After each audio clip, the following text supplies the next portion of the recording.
Coming up on Network Africa, at least 7 people die in the Democratic Republic of Congo during protests against President Joseph Kabila's refusal to step down from office. US and Britain warn South Sudan's warring parties over ceasefire violations.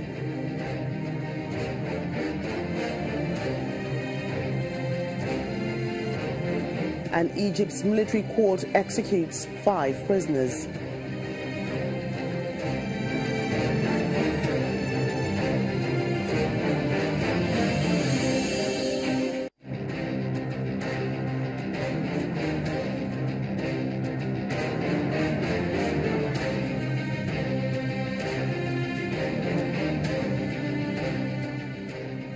Hello and welcome to the program. I'm Joke Rogers. At least 3 deaths have been confirmed in the Democratic Republic of Congo amid protests against President Joseph Kabila's refusal to resign from office. Catholic activists had called for protests after Sunday worship, 1 year after Kabila breached his commitment to hold an election to choose his successor.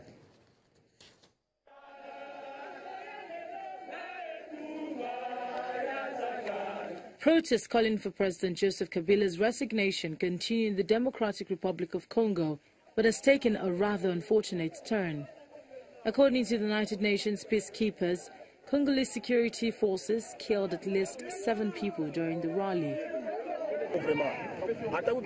Even under President Mobutu, which was a dictatorship, we could march peacefully, but today, we just don't understand anymore. We are really tired of him. We're tired. We have never had peace in this country. Nothing works. We don't eat well. President Kabila is still young and he can leave his place to someone else and come back later if he wants. He has worked a lot already. Human Rights Watch say 3 of the men had been killed in altercations with the police in the nation's capital, Kinshasa.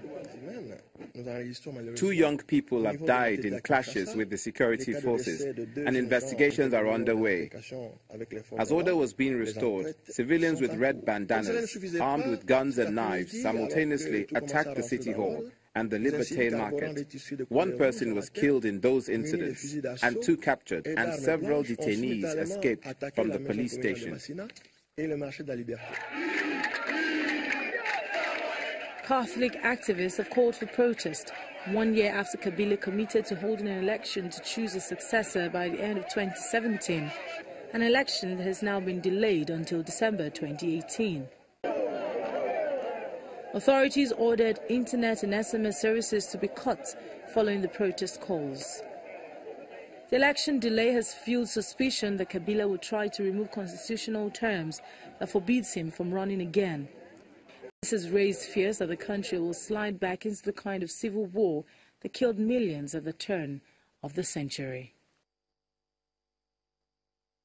Now let's get more on this. Joining us on the program is the National Coordinator Activists for Good Governance, Declan Hekaire. Thank you for joining us on Network Africa. What do you make of those protests in the DRC? Yeah, protest is inevitable when it comes to checkmating the excesses of the oppressors.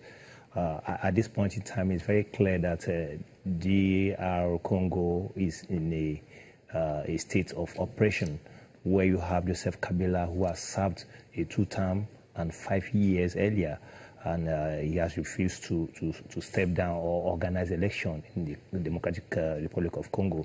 So you are bound to have people who are grieved with that situation and who really want to go all the way to correcting that. Why do you think, President Joseph Kabila is, stalling on stepping down from office after he actually committed to do so?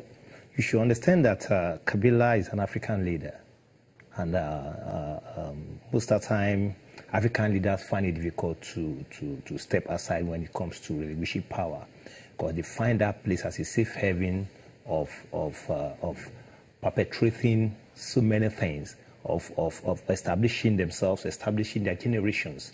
And so the power surrounding that position, it always gets into their head that they find it difficult to step aside, except few ones who has the fear of God and the love of their country will honorably step aside. If you watch the terrain in Africa, they always make attempts to elongating their tenure. It's almost happened in Nigeria with former President Olusegun Obasanjo, though he debunked that, but there were indications that he tried to extend his tenure. We understand that about 160, churches in the DRC responded to the call for protest. Do you, what do you make of it? Is it a religious, uprising? Is that a powerful tool to try and remove the president? Yeah, when I was studying the protest, I was really happy when I found out that the religious body in DR Congo is leading the protest. It's quite different from what happens in Nigeria, where you find the religious leaders going to pay homage to oppressors, and it's disheartening. And they forget to understand. Coming back to Nigeria now, they forget to understand that they have so many power to turn around the nation called Nigeria. So what is happening in Congo Republic now, the Nigerian religious leaders, Muslims, Christians, and atheists and whatsoever, should come up and begin to fight for the people. I tell you, when you have these big churches advocating for mass protests against malgovernance, every person in this country who is at the helm of affair will want to see it right. But what you find out is that they still go and pray for these leaders at the detriment of the people that are suffering.